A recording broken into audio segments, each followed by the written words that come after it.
ما هو أصله فيه أسباب حتى نشرب الشاي، وبعدين من ضمن الأسباب إني بحب أكون في خلوة مع الله سبحانه وتعالى حينما أجني لك من ثمار، أي من ثمار هذه الشجرة المباركة التي لا نعي عن فصها القائم على ما يسمى المتشابهات.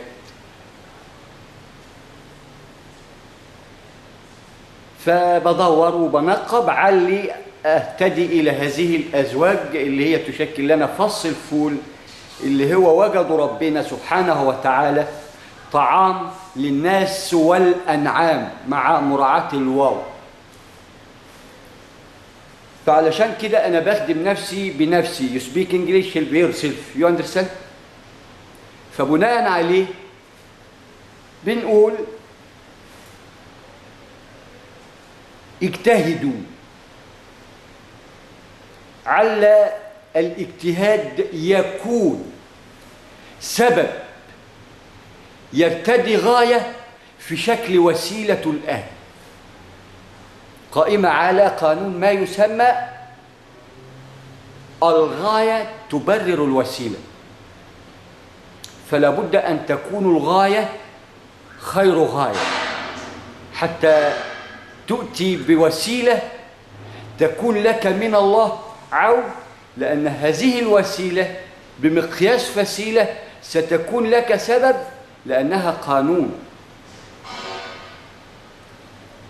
فعندما يكون لديك قانون لا تضل ولا تضل، وليست وجهات نظر نختلف فيها أو نصدق أو لا نصدق، ده يشكل لنا لغة قانون،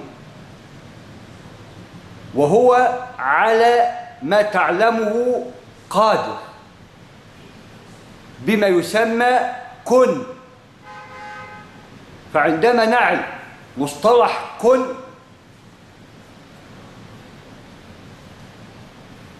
بنبدأ قبله بما يسمى سيف التاريخ اللي من خلاله سيشكل كيفية التكوين كن.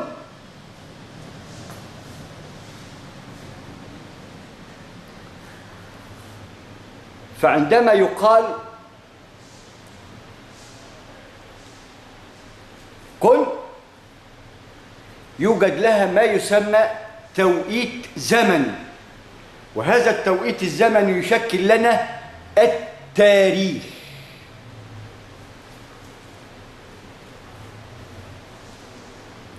فمن خلال سيف التاريخ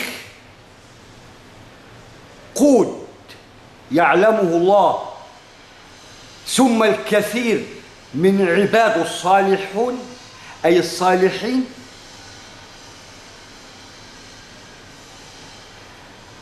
1002، أي بمعنى من خلال لغة التاريخ عندما نعلم أن هذا المصطلح سبب أي دليل على أن نعي مصطلح ومعنى التاريخ، حينئذ نعي أيضا أن هذا يشكل ملك لنا، ملك أي ملك الله، ووضعه لنا مقياس في جلباب ما يسمى قانون.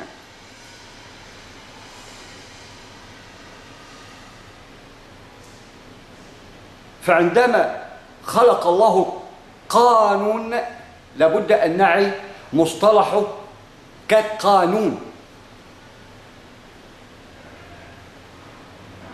وبناء عليه أي المصطلح اللي أنا قلته قبل كده ولكن لك مني من قانون رقم 1 عله يكون لكم، أي ما شابه هلال رمضان وأخوانه اللي بيستعين برب العرش العظيم ثم بهم لأنه هكذا ولا يستهين، وكان يعني لنا طموح عندما نقول بأن لقد اكتمل الهرم، أين أنت يا هرم؟ فلا بد أن نعي أن الديبوبة القائمة على ما يسمى غيبوبة فيما يسمى النواة بقى، وستنجب بقانون المتشابهات لأنها تسمى نواة العلم وقائمة على زوجين.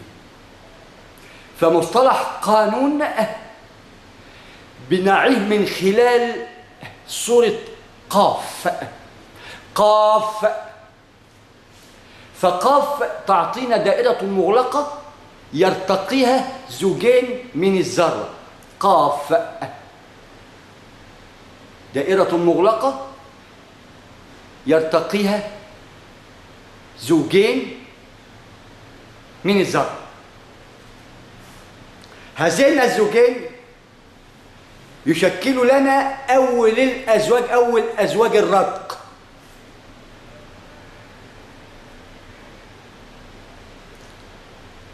لأنهم مقياس، وأنت تعي باقي المثلث. فعندما يرتقوا هذين الزوجين ارتقى بما يسمى كما ذكرنا الكون والكون المضاد.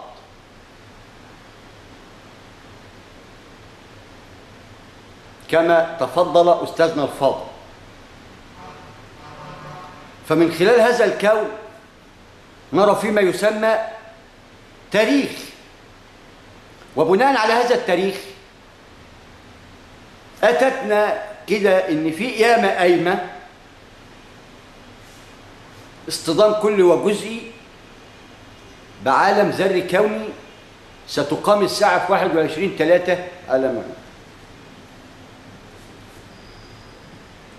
ففي 21/3 يعني عندما أكون مواطن عادي لا أعي ما أسمع وأصدق من خلال إن أنا مديك الأمان، أنا راجل فلاح متولى عملي في الحقل وبتقوى الله بتقن العمل حتى أنجب لك ثمرة تأكلها، حتى تفكر لي فيما هو خير يؤدي إلى 10 ثمرات، لأن أنا أزرع حتى أنت تأكل.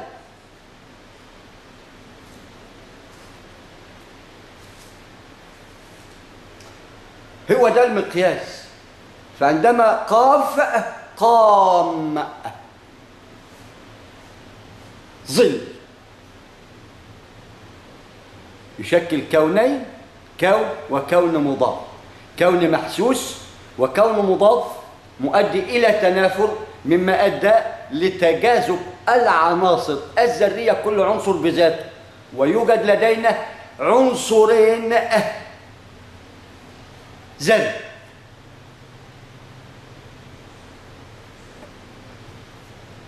نوعهم الذرة المترتقة يصحبها الديمومة أي الديبوبة أي الغيبوبة، كل ما هي مصطلحات تصب في نواة الديمومة.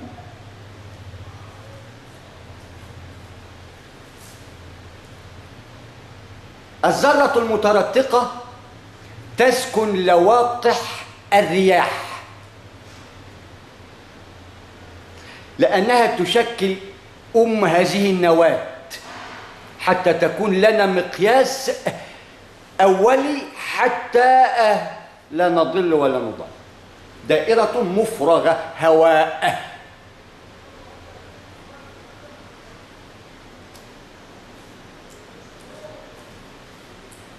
هذا ما يسمى الذرة الذرية المترتقة أي الدائبة، ومجسمة بمقياس مثلث نواة الذرة لواقح الرياح غير مخلقة إلى أن تخلق رواكد، وبعد ذلك نوع الأمر كما ذكرنا مثلث الخلق.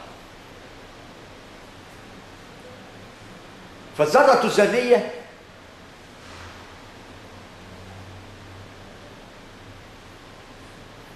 المترتقة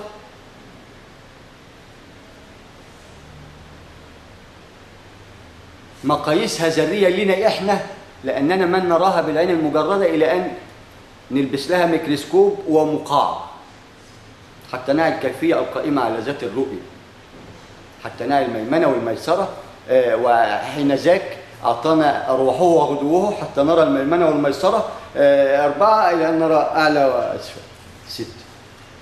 محيط ألفية عظيم، ساعة كونية أنت تشكل لها مسمار هذه العقارب، يا مسمار، وتسمى مسمار جحا، لأنها العقارب هكذا عندما تقف ترى العقارب هكذا من بين عينيك كده بالمفك تفك كده، هو يقوم مطلعك كده. ايه ده؟ اصل ده الاثنين اللي هيرتقي ال2000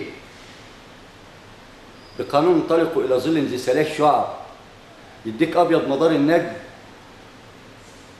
نار وتحسبه نور، ولكن ناخد آية أبونا إبراهيم كوني بردا وسلام حتى يكون لنا هذا التدبر مقياس إلى أن تقترب منها ووجد لك لها مقياس لترونها عين اليقين. أحمر شموس ومجرات تكتل ذري، أسود أراضين، جمع أرض.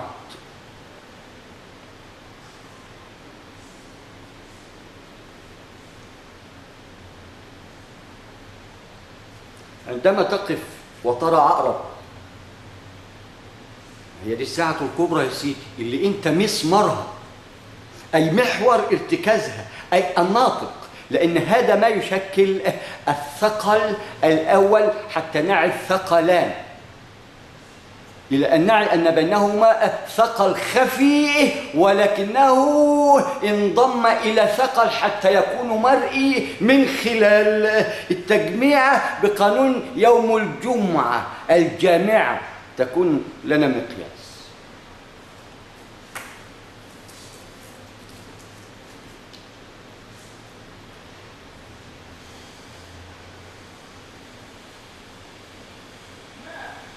ويوجد الذرة الأخرى دي ما تسمى مسمار الساعة، اللي هي اللواقح، الدائرة المفرغة اللي انت بتشغلها، أي المسمار. النجم يدور بشكل عقرب محور ارتكازه الأرض، في دائرة مغلقة كده وضح لنا في القرآن أين المفر، وإن لم نراها في القرآن نراها في كلمة الله تنتهي بالهه، دائرة مغلقة. أين المفر؟ حتى نعي أن لهذه ال4 أحرف مقياس على هذه ال4 كواكب، أعطاك كلمة الله اللي هتكون مقياسك كمفتاح، لأنها 4 أحرف: ألف الصراط المستقيم، لام لام شمسية، لام لام حركية، حتى تعي لام مكررة يعني إيه بشكل قمرية، كلاهما حركية. فبنرى النجم يدور بشكل عقرب يوم 1000 عام، وهذا يوم الله اللي يشكل الساعة الكبرى اللي احنا فيها بمقياس بعوض أو بعض. انت تدبرت في ايه؟ تدبرت في الساعة. طب في ساعة أخرى،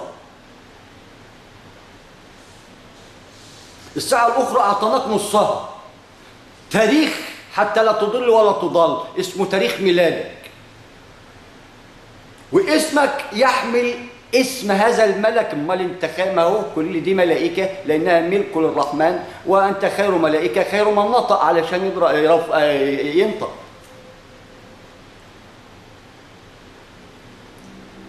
فيوجد لدينا الشق الاخر من الذره الذريه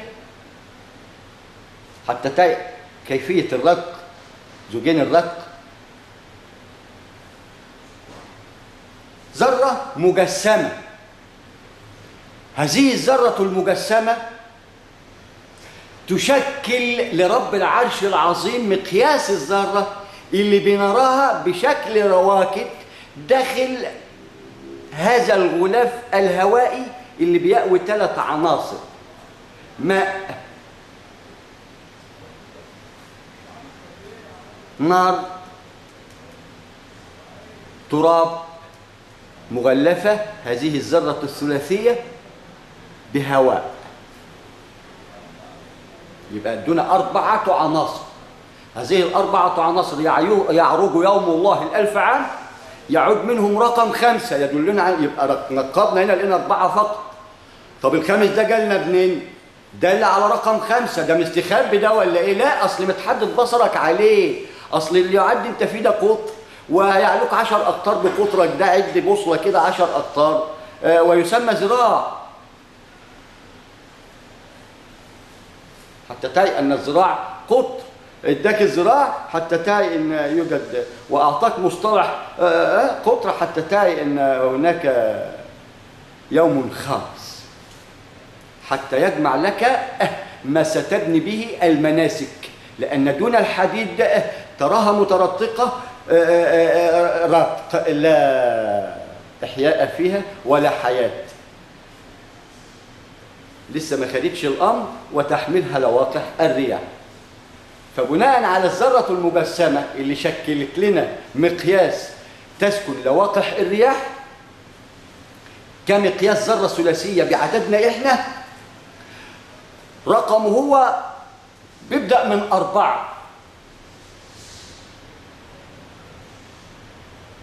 ليه؟ لأن وضع في يومه 4 أيام، يوم بقى بشكل ساعة، يوم ب1000 يدور حول نفسه النجم ودورته ب1000، هذا يوم الله، ما في باطنه ها نحن داركين.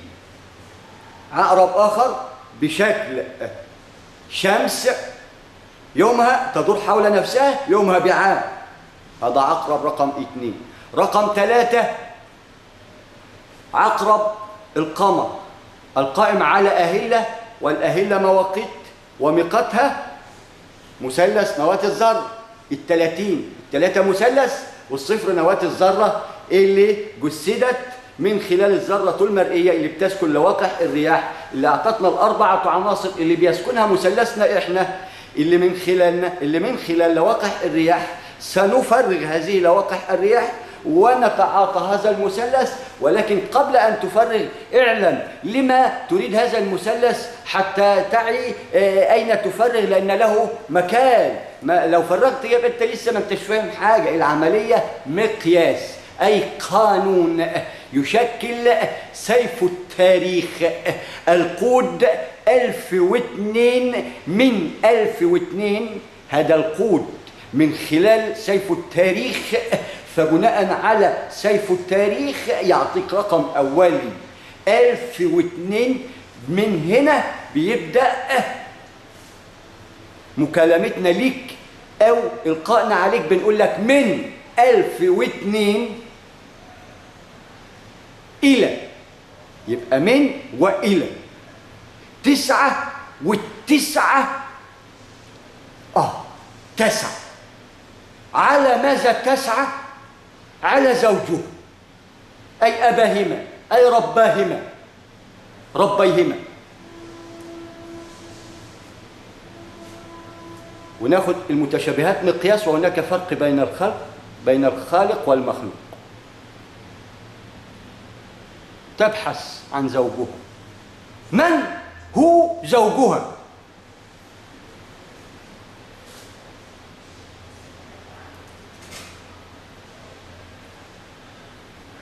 هذه التسعة تسعى ب9، يعني ابنها بنت هذه التسعة تسعى ب9 تحمله، أي حتى نعي كيفية تفريغ الهواء وسحب المثلث وكيفية استخدامه. فلكل مثلث صاحب، ونحن لا نمد ايدنا على له صاحب، واحنا لينا شغلنا الخاص، ولكن بننقب على من هو التايه واين اهله.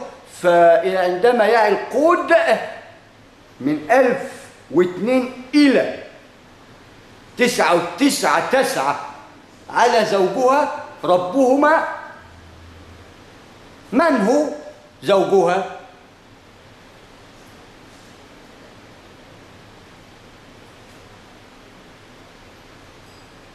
زوجها التاريخ القائم بشكل عمود ممدد ينتهي بعرش الرحمة، من أعمدة، خد 7 8 9 10 مقياس،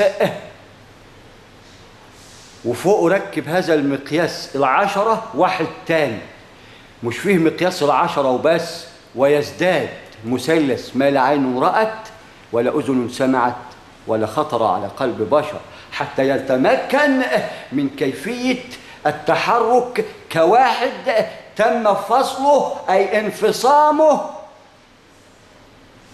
من الواحد، يحمل نواة الواحد القائمة على 10 ومعها مثلث يحركها ما لا عين رأت ولا أذن سمعت ولا خطر على قلب بشر، ولكننا لك يا عم هلال من الناصحين.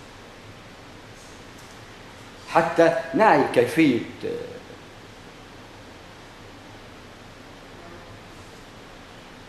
فالذرة المجسمة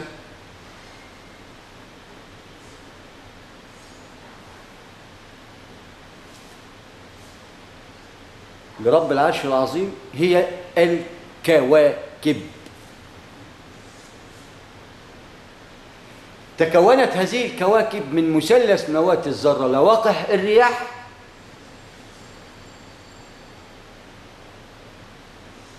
اللي اكتملت في الدائرة المفرغة بشكل ذرة الآن بشكل ساعة ونحن مسماره. يوم يشكل عقرب ويوم يشكل عقرب 4 عقارب ينتهوا بالأرض، آخر عقرب يدور دورة كل 24 ساعة وأنا واقف في منتصف دائرة مفرغة. من خلال هذه الألفية من هنا المرور.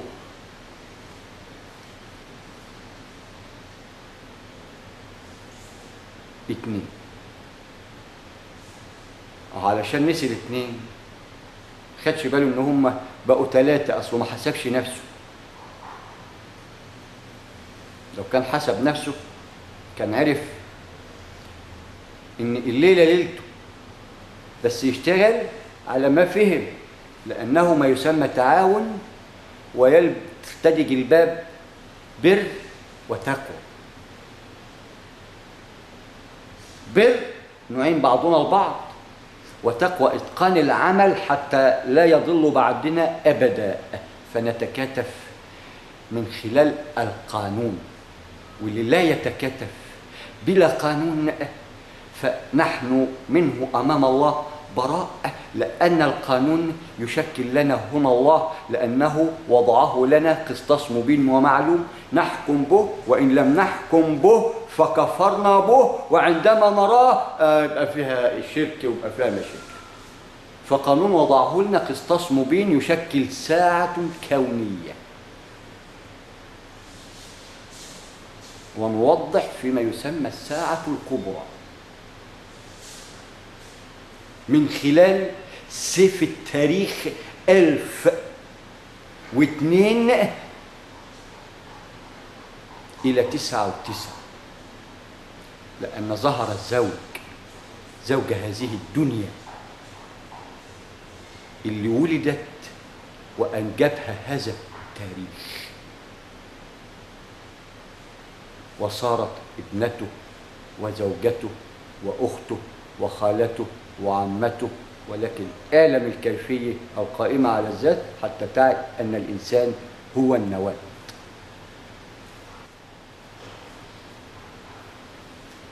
ما أنا بفكرك إن هو فيه ده أعظم موسيقى. فالعازف هو اللي بيشكل سيمفونية يسمعها الناس.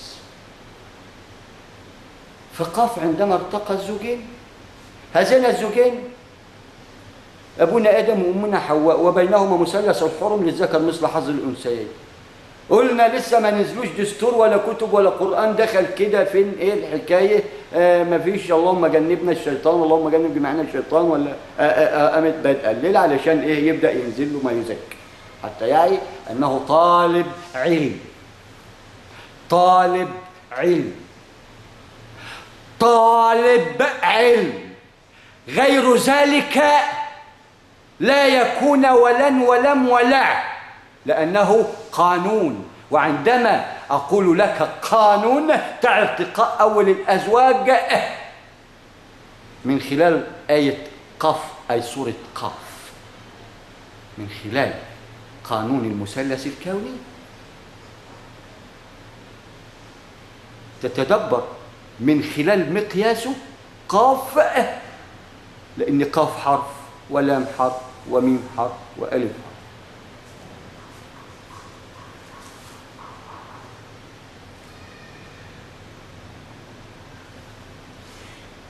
فالذرة الذرية الربانية اللي تشكل لنا مجسم داخل هذا الغلاف اللي يشكل لنا الرياح، هذه الذرات لا تنقص ولا تزيد، تعمل بالدفع الذاتي من خلال انقاصها بمقياس محكم، لأنها آيات محكمات.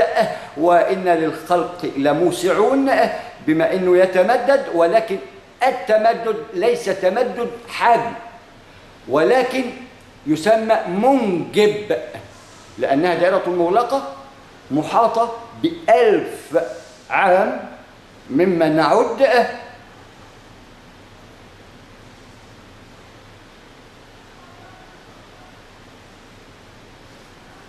وبناء على هذه الإحاطة اللي لا تزيد ولا تنقص يعمل بشكل كما تفضل أخونا الفاضل في الله معمل نفايات، لأن ده اللي يشكل معمل النفايات. فمعمل النفايات ده نهايته اللي هو يشكل لنا النار، وكان أخانا الفاضل جسمها إنها بعيد ولكنها غير بعيد، وهنا يقوم الحساب، وبعدين تشكل لنا هذه البقعة أرض المحشر، وبنمر من بجوار هذه النار نعرج إلى ولكنها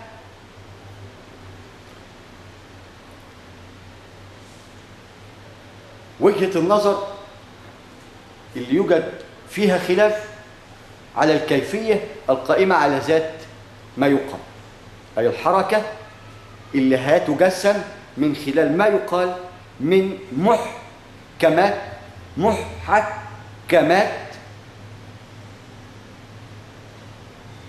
بقانون مثلث.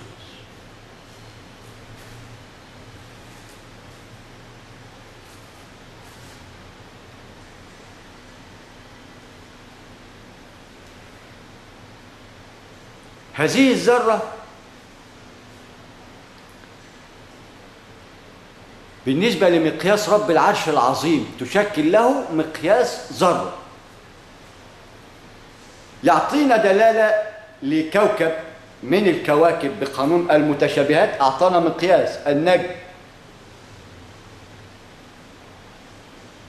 والشمس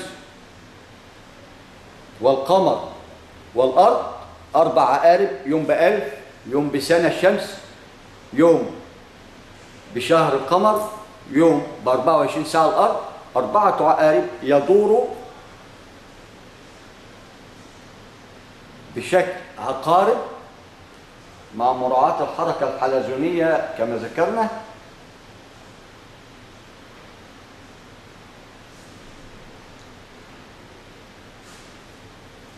دي تشكل لنا أرض المحشر اللي تفضل بها أخانا الفاضل وقال لك هذه النار سنمر منها. هنا يشكل لنا أرض المحشر بمقياس ذرة، وأنجبت ظل يتجول عبره الثقلين الزوجي.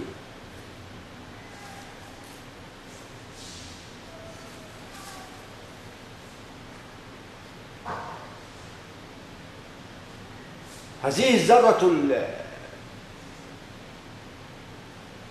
الذرية الربانية اللي تشكل لنا عقارب ومقياس لساعة كونية، أي قلب الساعة الكونية النابض حين يقف ينهار عمود كامل يشكل ظل يعلوه ظلال وأسفله ظلال، ولكن 7 مقياس كما كانت 10 لنا هنا مقياس. فمن 7 ل10 هم 3، فهذا المثلث التدبر. مثلا تدبرت في 10 علشان تعي هنا مش هتعدي 7.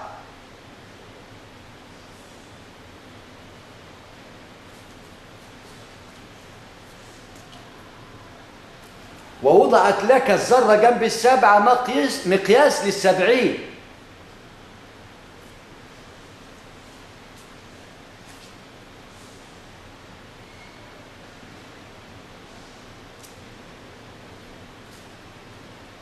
وجد لنا كوكب له أجنحة. الذرة الذرية اللي بتسكن لواقع الرياح تشبه هذا الكوكب اللي له أجنحة بدرجة 101% بقانون المتشابهات. ولكن الأغلفة هنا ترى من خلال هذا الكوكب المجسم بشكل ذرة ربانية.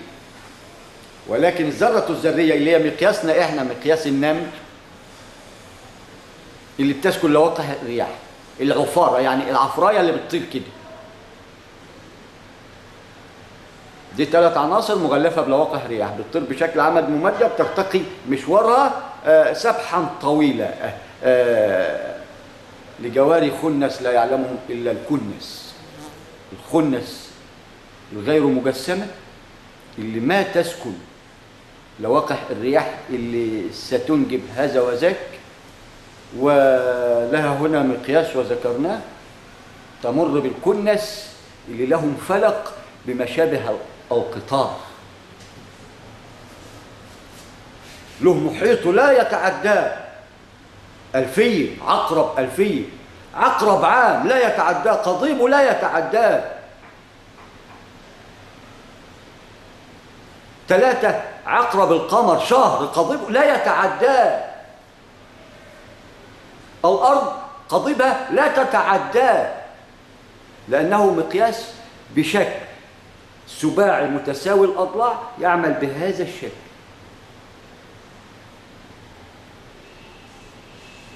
ولكن يوجد هنا دورة كل 1000 مع مراعاة دورانه حول نفسه حتى يحافظ على قوسه أهلته أي دائرة المغلقة عندما ينقص بمقياس مبين ومعلوم وتدعمه الأرض لأنها الأمة المغذية لهذا المثلث وما حولها من أثقالها، ونحن الآن نحدث عن أخبارها، فبتعمل بهذا الشكل. نحن في المنتصف بعدما نرى بهذا الشكل نرى أنفسنا في منتصف البؤرة، أعلى البؤرة دائرة مغلقة بتبدأ بالسماء بما ترى عنك من بالبعد السداسي. هنا عندما ترى بالبعد السداسي الأبعاد، بالبعد السداسي الأبعاد، أصل خماسي رقم 5 قلنا في الحديد، السداسي بقى اللي هيكمل لك المكعب المصلب اللي هو يشكل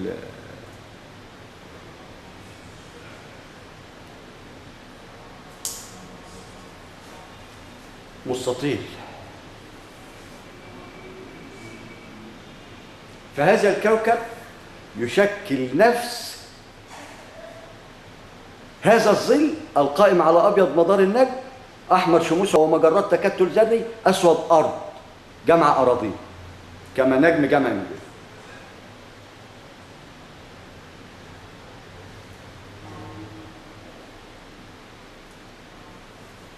عندما ترى هذه ال4 عقارب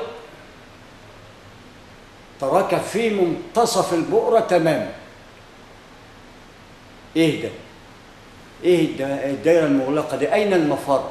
لا وضع عندك هو معراج، هذا يشكل الثقل الأول ويشكل شجرة إبليس اللي احنا مخلوقين منها لجنة وهنعرج عليه وخادم وهيقعد لنا صراط المستقيم، ولكن سينجب أنفس مريضة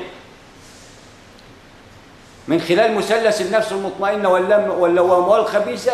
هذا هو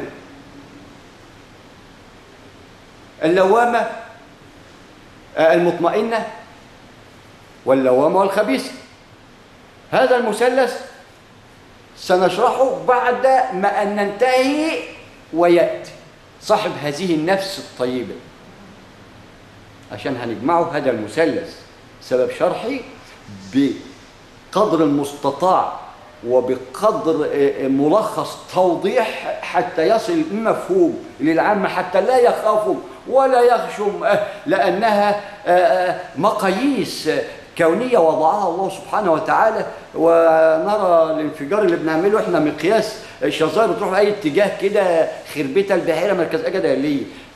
لكن ربنا سبحانه وتعالى عندما يقول كل مقياس بمقياس لواقع، يسكن لواقع يتجمع ويكون تابع لهذا الفلك اللي يشكل فلك بداخل فلك يشكل لنا ألفية، وهذه الألفية هي الساعة وتشكل يوم الله ويعمل بالديبوبة أي الغيبوبة أي الديمومة.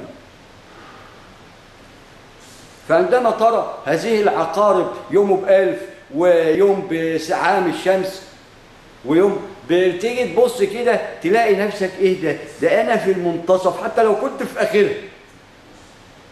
ما بقول لك ينقصها من اطرافها، من الذره اللي لا تتلاحم المترققه اللي ستتناقص، ومن وسطها واطرافها ومن كل حته من الانفس. ينقصها من اطرافها من الزوجين، الناطقه والغير ناطقه، الخنس والكل.